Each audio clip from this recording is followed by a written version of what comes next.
ப்ளவுஸ்லாம் shoulder join பண்ணும்போது இந்த மாதிரி பிசுறு இல்லாமல் மெயினாக நம்மளோட ஸ்டிச்சிங் வந்து வெளியில் விசிபிள் தெரியாமல் இன்விசிபிளாக உள்ளே இந்த மாதிரி ஸ்டிச் பண்ணுறது எப்படின்னு பார்க்கலாம். இப்போ வந்து பார்த்திங்கன்னா ப்ளவுஸோட ஃப்ரண்ட் பீஸையும் பேக் பீஸையும் நான் எடுத்துருக்கிறேன்.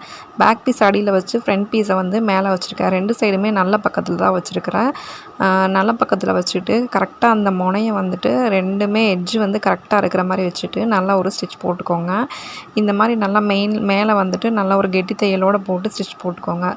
போட்டதுக்கப்புறமா அந்த சைடு ராங் சைடு திருப்பிட்டு இப்போ வந்துட்டு அந்த ராங் சைடு 2 சைடும் இருக்கிற மாதிரி வச்சுட்டு மறுபடியும் அதுக்கு மேலே ஒரு ஸ்டிச்சிங் போட்டுக்கோங்க. போட்டதுக்கப்புறமா வந்து பார்த்திங்க அப்படின்னா அந்த எட்ஜில் இருக்கிற அந்த கார்னரை வந்துட்டு இந்த மாதிரி லைட்டாக ப்ரெஸ் பண்ணி கட் பண்ணி விட்டுக்கோங்க. ஸ்டிச்சிங்க்கு மேலே வரைக்கும் மட்டும் கட் பண்ணி விட்டு இந்த மாதிரி வெளியில் திருப்பினீங்க அப்படின்னா ஈஸியாக திருப்பிடலாம். திருப்பினதுக்கப்புறமா இந்த ஃபினிஷிங் இந்த மாதிரி தான் இருக்கும். ஸ்டிச்சிங்கும் இன்விசிபிளாக இருக்கும். நீங்களும் ட்ரை பண்ணி பாருங்கள்.